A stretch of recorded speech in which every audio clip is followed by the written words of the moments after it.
More on the Cuba-U.S. relations, we spoke to an author earlier, Paolo Spadoni. He's a professor of political sciences at Georgia Regents University. And my colleague Elaine Reyes asked him how he sees the relationship between the two countries progressing and how long embargoes could stay in place.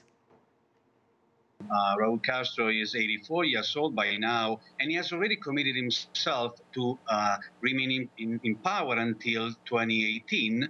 So after that, a new Cuban leader will emerge. It remains to be seen whether the new leadership will be willing to make the necessary changes so to create the conditions for the lifting of the United States embargo against Cuba. But it's difficult to foresee what's going to happen. In my opinion, the momentum that President Obama has built with his own provisions will continue until 2016.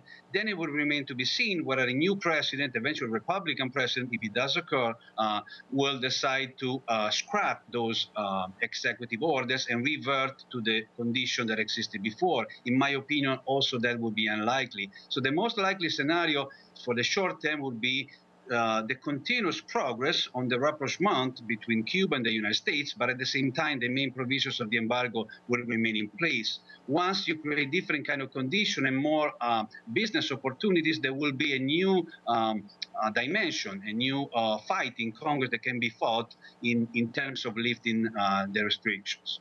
What do Cubans hope to see next? The lives of average Cubans won't really change much. So what do they want? Most of all, an improvement in the purchasing power of their salaries. Some people have mentioned that the real salary in Cuba, the average monthly salary is $20 per month. If you consider the subsidies the Cubans are receiving from their government, definitely is more than that. But there is a problem with the dual currency that is being eliminated. And in general terms, Cuba must produce more, the economy must tackle efficiency problems, and once you do produce more, you lift the economy, also that will reflect in the average living of the Cubans. Will some of the remaining challenges between Cuba and the U.S. be easier and perhaps faster to work through with the embassies now reopened and these renewed ties? I would actually say that the challenges still ahead are quite significant.